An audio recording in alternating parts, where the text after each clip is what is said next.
Teoria feminista, da margem ao centro, por Bell Hooks. Dedicatória. A nós, irmãs, Ângela, Gwenda, Valéria, Teresa, Sara. Por tudo o que temos partilhado, por tudo o que temos realizado juntas, por nossa permanente cumplicidade. Apresentação, por Cláudia Pons Cardoso.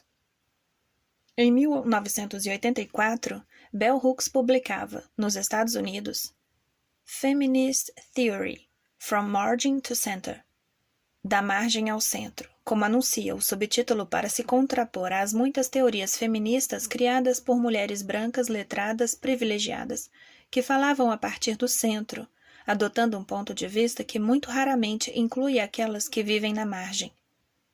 A teoria feminista do centro é limitada, pois carece de análises que promovam a ampliação e acolhimento da pluralidade de vivências. Paralelamente a esse cenário político e teórico do feminismo estadunidense, o movimento de mulheres negras no Brasil dava corpo às suas ações pela mobilização e participação de ativistas negras. Nessa época, engendramos e organizamos uma agenda de mulheres negras e fizemos da autodefinição o lastro para a construção de nossa autonomia política.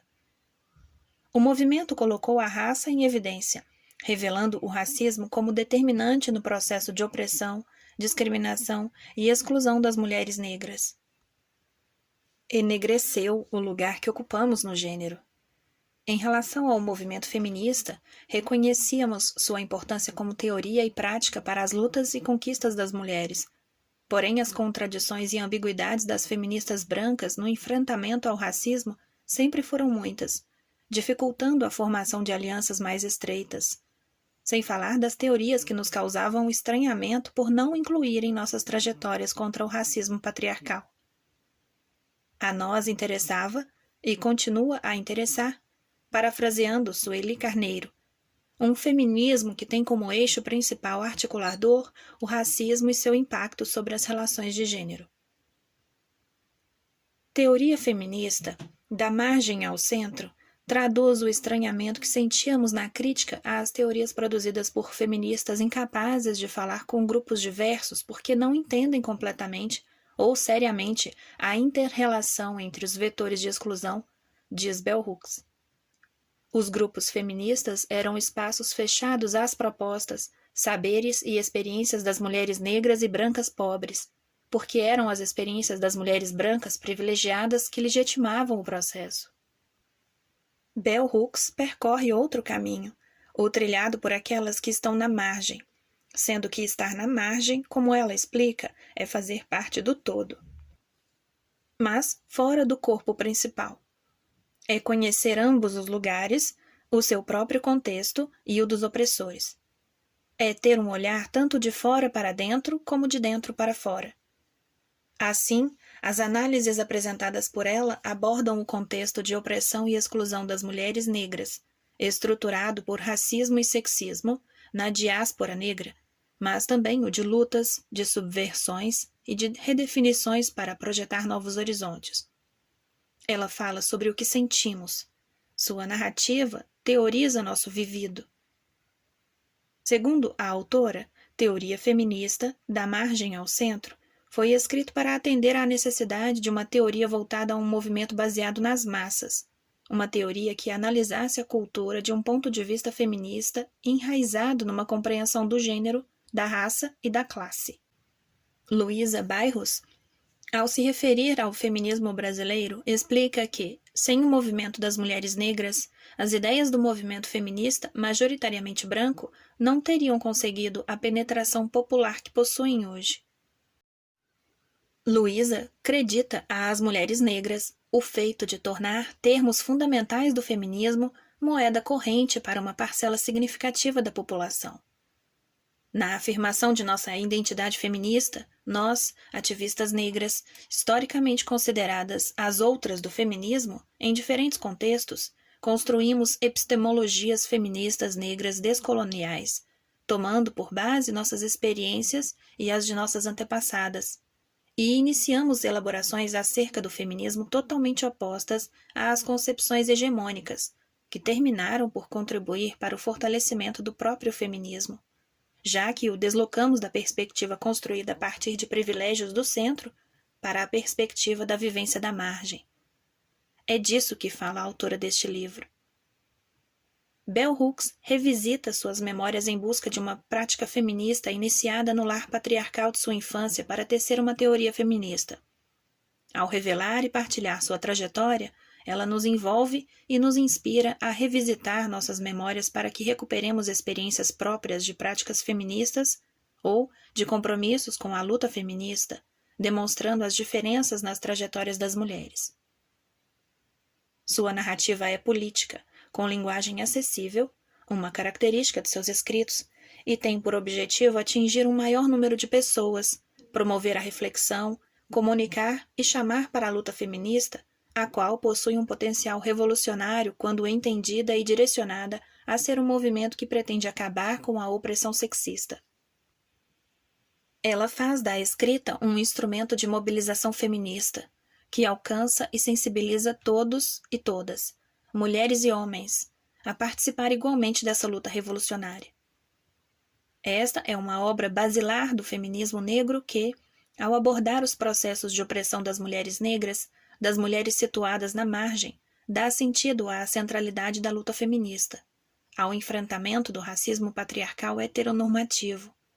Feminismo é um compromisso ético, político, teórico e prático com a transformação da sociedade a partir de uma perspectiva antirracista, antissexista, antilesbofóbica, anti-homofóbica, antitransfóbica, anticapitalista. Teoria feminista, da margem ao centro, é, assim, uma convocação para a construção de uma nova ordem social. Nota da edição. O leitor mais jovem poderá estranhar o uso aqui de alguns termos que, principalmente graças à luta feminista e dos ativistas LGBTQIA+, não são mais empregados, como lesbianismo, onde hoje escreveríamos lesbiandade, preferência sexual, em vez de orientação sexual, além da flexão de gênero. Esses eram, no entanto, os termos utilizados à época em que o livro foi escrito e vêm sendo mantidos nas novas edições da obra em inglês, daí a opção editorial por manter-se fiel ao original e não adequá-los ao contexto cultural atual. Agradecimentos. Nem todas as mulheres, na verdade muito poucas, têm tido a sorte de viver e trabalhar entre mulheres e homens ativamente envolvidos no movimento feminista. Muitas de nós vivem em circunstâncias e ambientes em que precisamos nos engajar sozinhas na luta feminista, com apoio e afirmação ocasionais.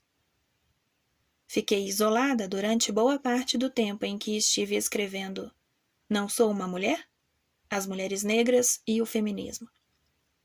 Minha esperança era que a publicação dessa obra fosse me aproximar das ativistas feministas, especialmente das mulheres negras.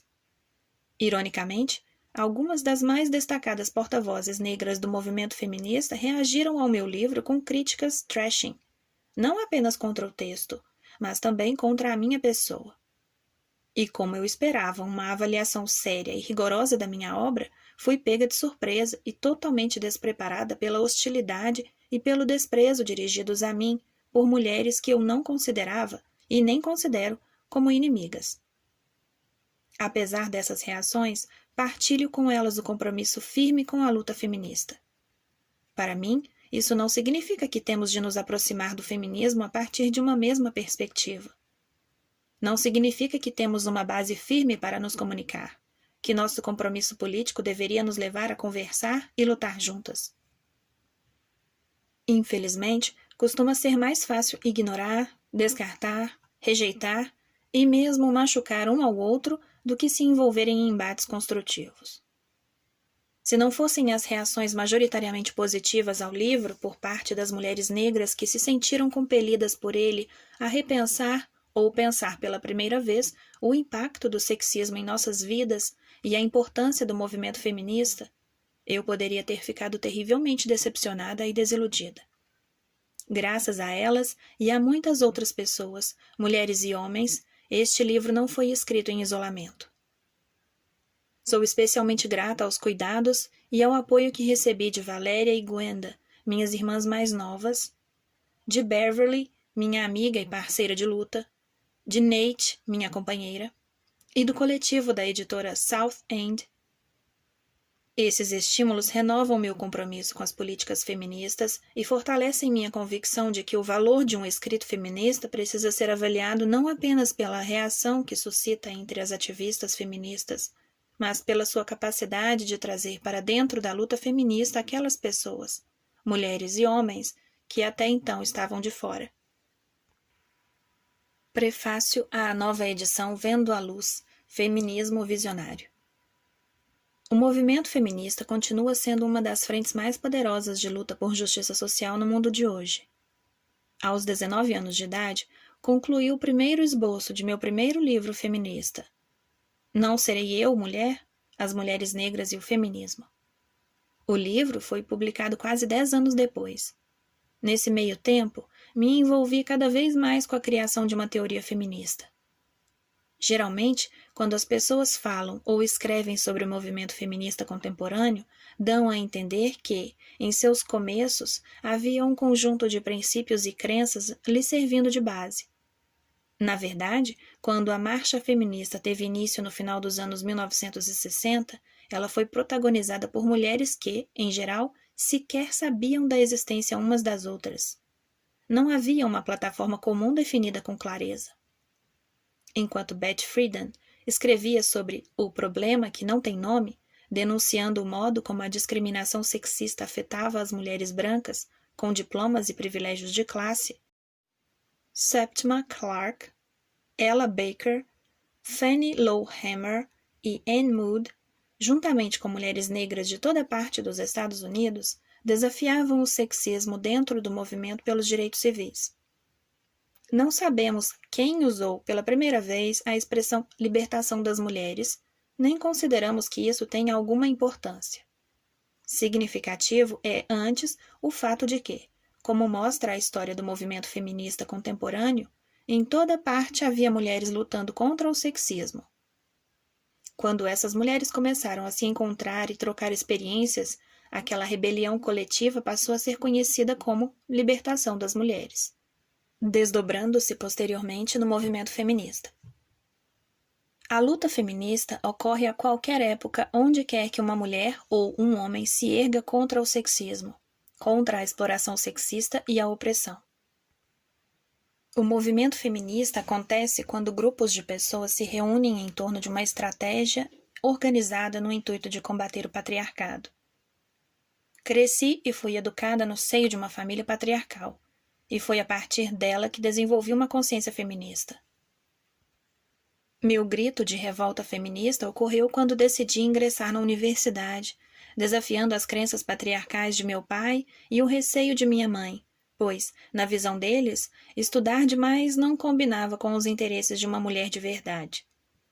Envolvi-me com o movimento feminista na época da faculdade.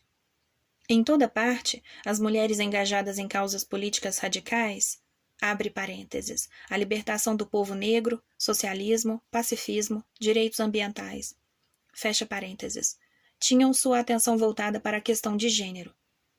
Apoiando-se no trabalho das ativistas que lançaram o movimento de libertação das mulheres, escrevendo manifestos e artigos acadêmicos com tomadas de posição, as estudantes foram encorajadas a examinar o passado, a encontrar e revelar as histórias soterradas das mulheres, a trazer à tona nosso legado feminista. E, enquanto isso acontecia, um outro campo de estudos acadêmicos centrados na mulher estava surgindo, a teoria feminista. Diferentemente dos estudos feministas focados na recuperação do passado, da história de heroínas esquecidas, de escritoras e assim por diante, ou preocupados em documentar pelo prisma das ciências sociais as várias realidades da mulher contemporânea, a teoria feminista, a princípio, se apresentou como espaço para colocar em discussão os papéis de gênero herdados de uma tradição sexista. Tratou-se de conferir um caráter revolucionário ao movimento, a partir do qual se pretendia chegar a uma transformação da cultura patriarcal. No final dos anos 1970, as pensadoras feministas já haviam se engajado numa crítica dialética daquele pensamento feminista forjado na esteira do radicalismo de 10 anos atrás. Tal crítica lançou as bases para uma teoria feminista revisionista. O pensamento e a prática feministas foram profundamente alterados quando mulheres negras e brancas de postura radical começaram, juntas, a desafiar a ideia de que o gênero era o fator que, acima de todos, determinava o destino de uma mulher. Ainda me recordo do incômodo que causei numa turma de estudos da mulher que frequentei. Uma turma formada só por mulheres brancas, sendo eu a exceção. Mulheres que, em sua maior parte, provinham de um ambiente privilegiado. Quando interrompi uma discussão sobre a origem da dominação em que se argumentava que, quando uma criança vem ao mundo, o fator mais importante a ser considerado era o gênero. Afirmei que, quando uma criança nasce de mãe e pais negros, o fator de maior importância é a cor da pele, depois o gênero, pois a raça e o gênero irão determinar o destino dessa criança. Atentar para a inter-relação entre gênero, raça e classe social foi a perspectiva que mudou a orientação do pensamento feminista. No começo do movimento feminista, era mais fácil aceitar que a combinação de gênero, raça e classe social determinava o destino das mulheres. Porém, muito mais difícil era compreender como isso deveria concretamente moldar e elucidar a prática feminista. Enquanto as feministas geralmente falavam da necessidade de se construir um movimento feminista de massas, não havia nenhuma fundação sólida sobre a qual edificar esse movimento. Ter sido estruturado em cima de uma plataforma estreita não foi o único problema do movimento de libertação das mulheres. Não menos grave foi ter dado prioridade a questões relevantes primordialmente para mulheres com privilégios de classe. Precisávamos de uma teoria capaz de mapear ideias e estratégias para o movimento de massas. Uma teoria que examinasse nossa cultura de um ponto de vista feminista enraizado numa compreensão das questões de raça, gênero e classe social. Foi em resposta a essa necessidade que escrevi Teoria Feminista, da margem ao centro. Hoje em dia é tão comum para a militância feminista evocar a tríade gênero, raça e classe social que as pessoas frequentemente se esquecem de que, no início, a maior parte das pensadoras feministas, muitas delas brancas e provenientes de classes privilegiadas, era refratária a essa perspectiva. As pensadoras feministas radicais revolucionárias que queriam falar sobre gênero com base na tríade raça, sexo e classe social eram chamadas de traidoras e acusadas de destruírem o movimento mediante uma mudança de foco. De modo geral, nosso trabalho era ignorado e impiedosamente criticado, considerado pouco acadêmico e excessivamente polêmico. Naqueles dias, as mulheres de cor eram normalmente encorajadas pelas companheiras brancas a falar sobre raça, ao passo que nossas ideias sobre todos os outros aspectos do movimento feminista eram deixados de lado.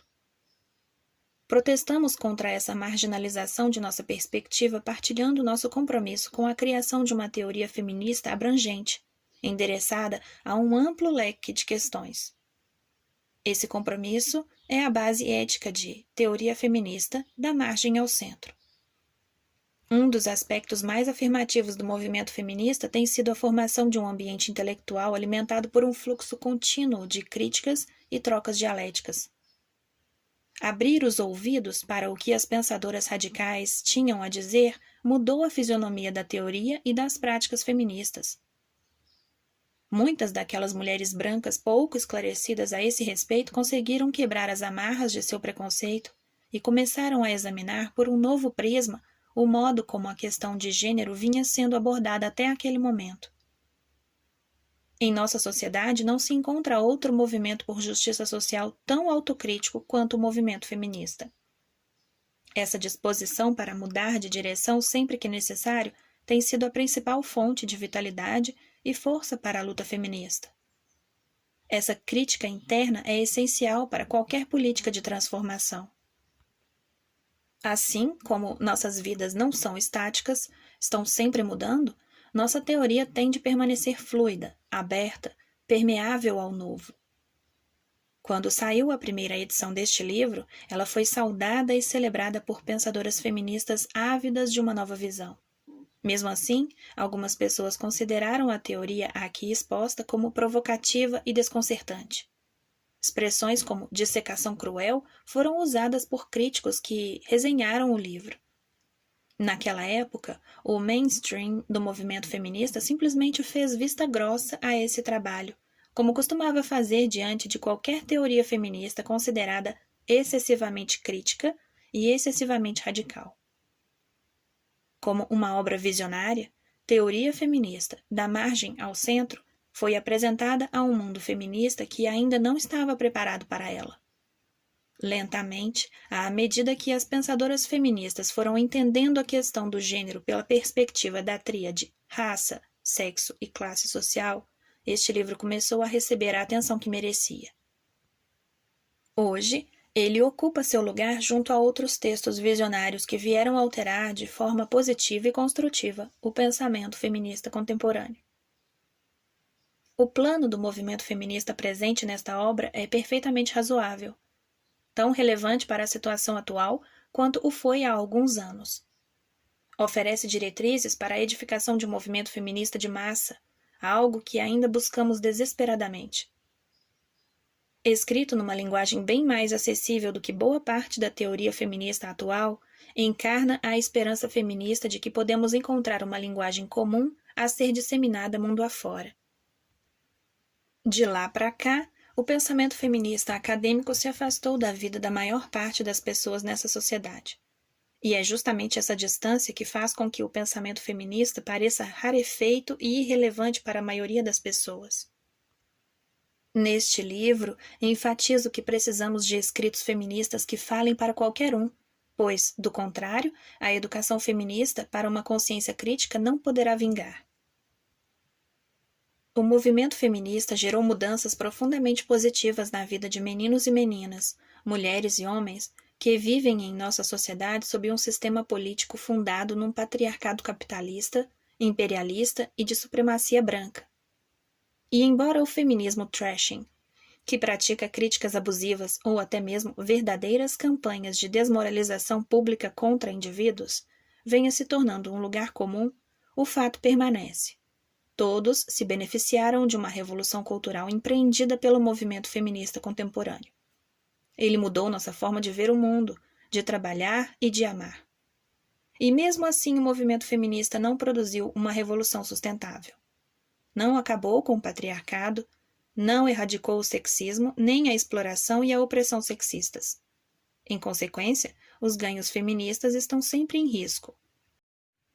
Já estamos testemunhando grandes perdas na arena dos direitos reprodutivos. Assiste-se a uma escalada da violência contra a mulher. A força de trabalho está diariamente reinstaurando o viés de gênero. Críticos raivosos do feminismo culpam o movimento pela violência familiar, conclamando mulheres e homens a darem as costas ao pensamento feminista e a retornarem aos seus papéis de gênero definidos em termos sexistas. A mídia patriarcal ou difama o feminismo ou o apresenta ao público como desnecessário, já morto e enterrado. Mulheres oportunistas aplaudem o sucesso feminista, mas nos dizem que o movimento já não é necessário, pois todas as mulheres melhoraram suas vidas. Isso a despeito do fato de estarmos num mundo em que as mulheres estão se tornando a maioria entre os pobres de nossa nação, em que mães solteiras são patologizadas, em que nenhuma assistência social está disponível para socorrer necessitados e indigentes, em que a maior parte das mulheres de todas as idades não tem acesso a um plano básico de saúde.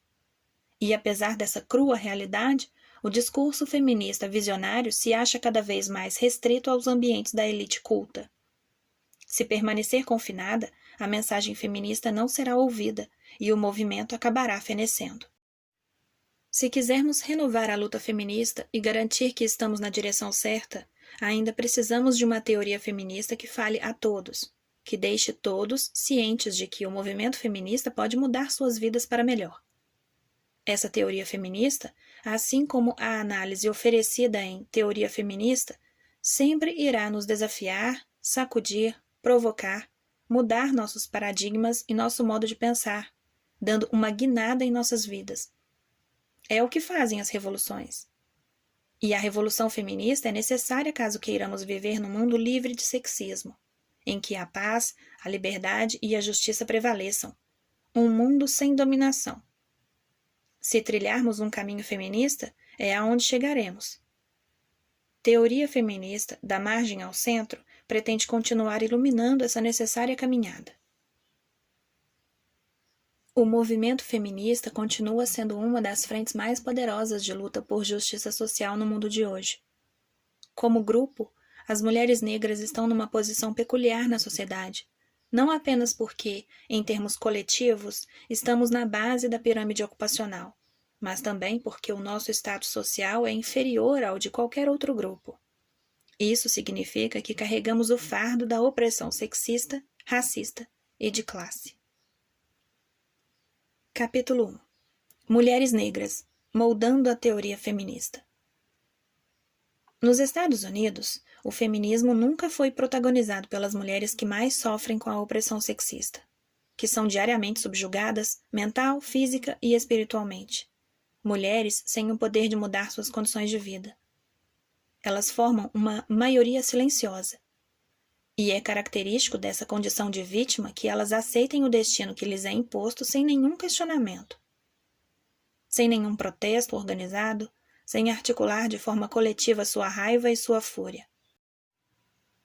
A mística feminina, de Betty Friedan, ainda é apontado como um precursor do movimento feminista contemporâneo.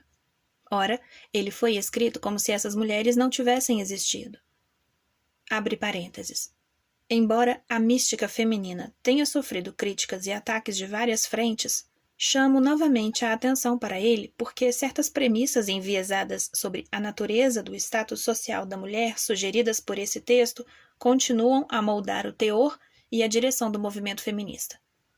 Fecha parênteses.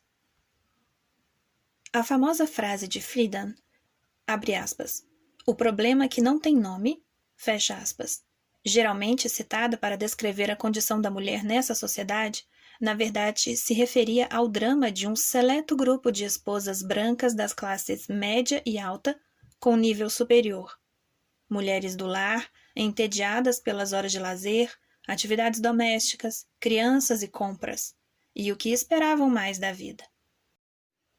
Friedan termina o primeiro capítulo de seu livro com a seguinte assertiva, abre aspas, não podemos continuar ignorando aquela voz dentro das mulheres que diz quero algo mais do que meu marido, meus filhos e minha casa. Fecha aspas. Ela definiu esse algo mais como a carreira. Ela não discute quem seria chamado a tomar conta das crianças e manter a casa, no caso de mais mulheres como ela serem libertadas de seu trabalho doméstico e conseguirem ingressar no mundo profissional em condições equivalentes às dos homens brancos. Ela não fala das necessidades das mulheres sem homens, sem filhos, sem um lar. Ela simplesmente ignora a existência de todas as mulheres que não são brancas ou que são brancas, porém pobres. Ela não diz aos leitores se a vida de uma empregada doméstica, de uma babysitter, de uma operária, de uma secretária ou de uma prostituta traz mais realizações do que a vida de uma esposa da classe do lazer. Ela fez de seu drama e do drama de mulheres brancas como ela o sinônimo da condição de todas as mulheres da América. Com isso, disfarçou suas atitudes classistas, racistas e sexistas em relação à população feminina da América. No contexto de seu livro, Friedan deixa claro que as mulheres vistas por ela como vítimas do sexismo eram as mulheres brancas com ensino superior e condenadas pelo sexismo ao confinamento doméstico. Ela diz: é urgente entender como a condição de dona de casa pode criar na mulher um sentimento de vazio, de não existência, de nulidade. Existem aspectos nesse papel que tornam quase impossível para uma mulher intelectualmente adulta preservar um senso de identidade humana, aquele núcleo chamado de si mesmo, sem o qual um ser humano não está verdadeiramente vivo. Para as mulheres dotadas de alguma habilidade na América de hoje, estou convencida de que existe algo na condição de esposa e dona de casa que é em si mesmo perigoso. Os problemas e dilemas específicos das esposas brancas da classe de lazer eram questões reais dignas de preocupação e mudança, mas não eram as questões políticas prementes da maior parte da população feminina. A maior parte das mulheres estava preocupada com a sobrevivência econômica, a discriminação racial e étnica, etc. Quando Friedan escreveu A Mística Feminina, mais de um terço das mulheres estavam na força de trabalho.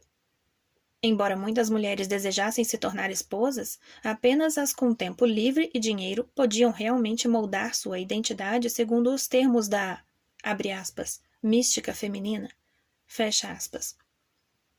Essas mulheres, nas palavras de Friedan, abre aspas, eram aconselhadas pelos mais avançados pensadores de nossa época a recuar e viver suas vidas como se fossem noras, confinadas a casas de bonecas em virtude de preconceitos vitorianos. Fecha aspas.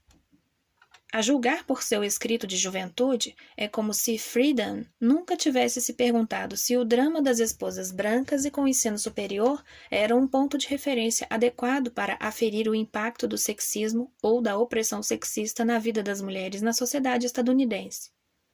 Nem foi além de sua própria experiência de vida para adquirir uma perspectiva expandida sobre a vida das mulheres nos Estados Unidos.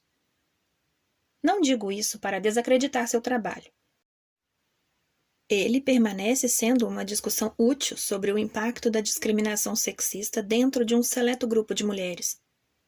Por outro lado, podemos considerá-lo útil como um estudo de casos sobre narcisismo, insensibilidade, sentimentalismo, autoindulgência, cujo momento mais extremo ocorre quando Friedan, no capítulo intitulado, abre aspas, Desumanização Progressiva, fecha aspas, traça uma comparação entre os efeitos psicológicos do isolamento das esposas brancas e o impacto do confinamento sobre o sentimento de identidade dos prisioneiros dos campos de concentração nazistas. Friedan teve um papel fundamental na formação do pensamento feminista contemporâneo. Sintomaticamente, a perspectiva unidimensional sobre a realidade feminina apresentada em seu livro tornou-se um traço marcante do movimento feminista atual.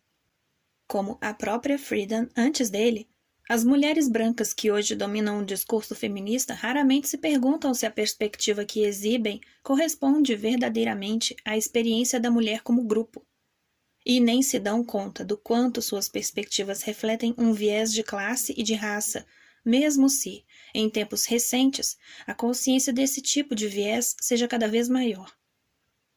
O racismo emerge constantemente nos escritos das feministas brancas, o que só reforça a supremacia branca e nega às mulheres a possibilidade de superar politicamente as limitações raciais e étnicas.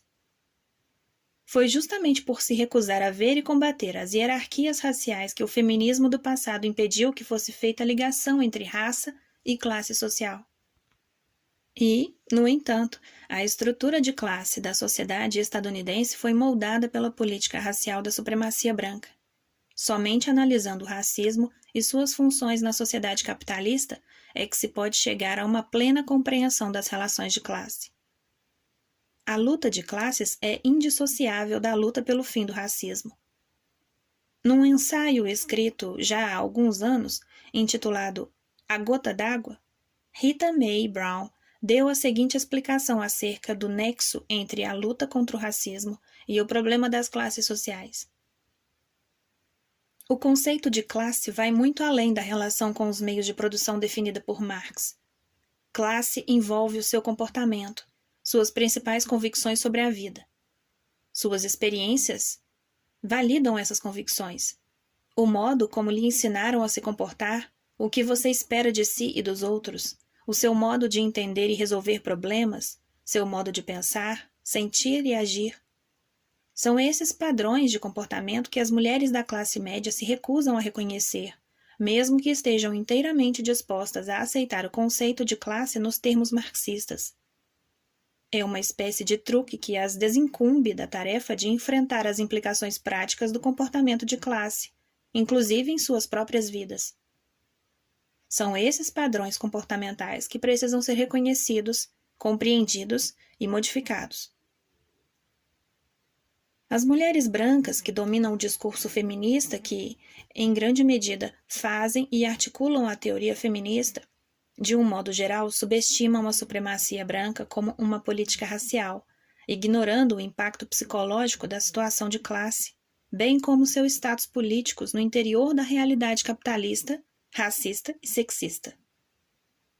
Essa falta de consciência fez com que Lia Fritz, por exemplo, escrevesse em Sonhadores e Negociantes, seu livro de 1979, uma discussão acerca da situação corrente do movimento das mulheres. Padecer sob a tirania sexista é um elo comum entre todas as mulheres, transcendendo as particularidades das diferentes formas que a tirania assume. O sofrimento não pode ser medido nem comparado quantitativamente. O que é pior, o ócio forçado e o vazio que levam uma mulher rica à loucura e ou ao suicídio, ou o sofrimento de uma mulher pobre que mal consegue sobreviver, mas que de algum modo preserva seu espírito. Não há como medir essa diferença, mas se elas pudessem enxergar uma à outra sem as lentes da classe patriarcal, elas se reconheceriam no fato de serem ambas oprimidas, ambas miseráveis. Esse pensamento ilusório é um outro exemplo de como a divisão social entre as mulheres tem sido mistificada de forma bastante perversa pelo discurso feminista. Se é verdade que muitas mulheres são vítimas da tirania sexista, há poucos indícios de que isso crie um, abre aspas, elo comum entre todas as mulheres, fecha aspas. Há muito mais evidências corroborando o fato de que as identidades de raça e classe criam diferenças raramente superadas em termos de qualidade de vida, status social e estilo de vida, e que isso impera sobre todas as experiências comuns partilhadas pelas mulheres. Quando mulheres brancas cultas, privilegiadas em termos materiais, com muitas opções de carreira e estilo de vida diante de si, insistem em que, abre aspas, o sofrimento não pode ser medido, fecha aspas, é preciso indagar sobre seus motivos. Lia não é, de modo algum, a primeira feminista branca a afirmar isso. Mas esse é o tipo de afirmação que nunca ouvi de nenhuma mulher pobre, independentemente de sua cor. Embora discutível em muitos pontos, a crítica de Benjamin Barber ao movimento das mulheres, expressa em O Feminismo Libertador, é precisa quando diz: o sofrimento não é necessariamente uma experiência universal e estática que possa ser submetida a um único padrão de medida. Ele está relacionado a situações, necessidades e aspirações. É preciso considerar alguns parâmetros históricos e políticos para o emprego do termo, de modo que algumas prioridades possam ser estabelecidas e alguns tipos e níveis de sofrimento possam receber mais atenção que outros. Um dos pressupostos fundamentais do pensamento feminista moderno é a afirmação de que, abre aspas, todas as mulheres são oprimidas, fecha aspas. E isso implica dizer que as mulheres dividem um fardo comum, que fatores como classe, raça, religião, orientação sexual, etc., não criam experiências distintas em que a intensidade da força opressiva do sexismo na vida da mulher varia de caso a caso. O sexismo é, sem dúvida, um sistema de dominação institucionalizado, mas nunca foi capaz de determinar de modo absoluto o destino das mulheres nessa sociedade. Ser oprimido significa ausência de opções. Esse é o primeiro ponto de contato entre o oprimido e o opressor. Na sociedade em que vivemos, muitas mulheres podem fazer escolhas. Nesse sentido, termos como exploração e discriminação descrevem melhor o fardo comum da mulher estadunidense. Muitas delas não resistem de forma organizada ao sexismo justamente porque o sexismo não significa a completa impossibilidade de escolha. Elas até podem ter clareza de que são discriminadas em virtude do sexismo, mas não associam isso à opressão. Sob a regência do capitalismo, o patriarcado foi estruturado de modo que o sexismo restringe o comportamento das mulheres em alguns âmbitos, ao mesmo tempo que propicia liberdade de movimento em outras esferas. A ausência de restrições extremas leva muitas mulheres a ignorar os domínios nos quais elas são exploradas ou discriminadas. Isso pode inclusive levá-las a imaginar que nenhuma mulher é oprimida. Existem mulheres oprimidas nos Estados Unidos e é tanto apropriado quanto necessário usarmos nossa voz para combater essa opressão. A feminista francesa Christine Delphi observa em seu ensaio Por um Feminismo Materialista que o uso do termo opressão é importante porque situa a luta feminista na moldura de uma política radical. Abre parênteses. Para uma compreensão mais ampla da perspectiva de Christine Delphi, veja-se sua coletânea de ensaios Perto de Casa. Fecha parênteses. O renascimento do feminismo coincidiu com o uso do termo opressão. A ideologia dominante, isto é, o senso comum, o discurso cotidiano, não fala de opressão, mas de uma condição feminina. Ele repousa sobre uma concepção naturalista, reportando-se a uma situação imposta pela natureza, a uma realidade exterior fora de nosso controle, não modificável pelas ações humanas. Já o termo opressão, por seu turno, nos conduz a uma escolha, a uma explicação, a uma situação que é política. Opressão e opressão social são assim sinônimos, ou melhor, toda opressão, na verdade, é social. A ideia de uma origem política, ou seja, social, é inerente ao conceito de opressão. No entanto, a ênfase feminina da ideia de, abre aspas, opressão comum, fecha aspas, foi, nos Estados Unidos, menos uma estratégia de politização do que uma apropriação por parte de mulheres liberais e conservadoras de um vocabulário político radical, com o que puderam mascarar seu trabalho de manipulação dentro do movimento, fazendo-o focar e promover seus próprios interesses de classe. Embora a busca por unidade e empatia refletida na noção de opressão comum estivesse orientada à construção de laços de solidariedade, slogans do tipo, abre aspas, organize-se para combater sua própria opressão, fecha aspas, permitiram que muitas mulheres privilegiadas encontrassem um motivo para ignorar as diferenças entre seu status social e o status da maioria da população feminina. Se as mulheres brancas de classe média puderam fazer de seus interesses o foco principal do movimento feminista, empregando uma retórica que tornava sua condição sinônimo de opressão, isso ocorreu graças a seus privilégios de raça e classe social, em especial ao fato de viverem longe dos constrangimentos sexistas que vigoram no mundo das mulheres da classe trabalhadora. Quem estava lá para exigir uma mudança de vocabulário? Qual outro grupo de mulheres nos Estados Unidos tinha o mesmo acesso a universidades, editoras, mídia e recursos financeiros? Se mulheres negras de classe média tivessem iniciado um movimento em que rotulassem a si mesmas de oprimidas, ninguém as teria levado a sério. Tivessem criado fóruns públicos e feito discursos sobre sua opressão, teriam sido criticadas e atacadas por todos os lados. Mas não foi o que ocorreu com as feministas brancas da burguesia, pois elas podiam falar para um grande público de mulheres que, assim como elas, ansiavam por mudanças em sua vida. Isoladas em sua realidade particular, sem contato com mulheres provenientes de outros contextos raciais e sociais, faltava-lhes uma base imediata de comparação para testar a pertinência de seu discurso sobre a opressão comum. A princípio, as militantes radicais do movimento protestaram contra o isolamento e reivindicaram a criação de um espaço para contato. Antologias como Libertação Agora, Libertação das Mulheres, Plano para o Futuro, Classe e Feminismo, Feminismo Radical e A Fraternidade Feminina é Poderosa, todas publicadas no começo dos anos 1970, contêm artigos que visam atingir um público feminino mais amplo, um público que não era exclusivamente branco, de classe média, universitário e adulta. Abre parênteses. Algumas obras trazem artigos sobre adolescentes. Fecha parênteses. Suki Stembler articulou esse espírito radical em sua introdução a Women's Liberation, Blueprint for the Future. O movimento das mulheres foi sempre desvirtuado pela necessidade que a mídia tem de criar celebridades e superstars. E isso vai contra o fundamento de nossa filosofia.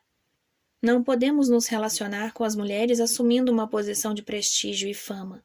Não estamos lutando em prol de uma mulher ou de um grupo de mulheres. Estamos lidando com questões que dizem respeito a todas nós. Esses sentimentos, partilhados por muitas feministas no começo do movimento, infelizmente não perduraram. À medida que mais e mais mulheres adquiriram prestígio, fama ou dinheiro, quer com seus escritos feministas, quer com os ganhos obtidos pelo movimento feminista em virtude da maior igualdade na força de trabalho, o oportunismo individual foi suplantado o apelo à causa coletiva. Mulheres que não se opunham ao patriarcado, ao capitalismo, à distinção de classes sociais ou ao racismo de repente passaram a se intitular como feministas. Suas expectativas eram as mais variadas. Mulheres privilegiadas queriam igualdade com os homens de sua classe. Algumas lutavam por salários iguais para trabalhos iguais. Outras queriam um estilo de vida alternativo. Muitas dessas legítimas preocupações foram cooptadas pelo patriarcado capitalista dominante. A feminista francesa Antoinette Fouquet assinala: as ações propostas pelos grupos feministas são um verdadeiro espetáculo e bastante provocativas. Mas a provocação só traz à tona um certo número de contradições sociais. Ela não revela as contradições radicais que perspassam a sociedade. As feministas afirmam que não querem ser iguais aos homens, mas sua prática demonstra o contrário. As feministas provêm de um vanguardismo burguês que preserva, de forma invertida, os valores dominantes. A inversão não propicia a passagem para um outro tipo de estrutura. O reformismo serve a todos. A burguesia, a ordem, o capitalismo, o falocentrismo estão todos prontos para integrar quantas feministas for preciso. Uma vez que essas mulheres estão se tornando homens, ao final teremos apenas uma quantidade a mais de homens. A diferença entre os sexos não consiste apenas em possuir ou não um pênis, mas se a pessoa é ou não uma parte integral da economia masculina fálica. Final da leitura da parte 1. Paramos na página 40.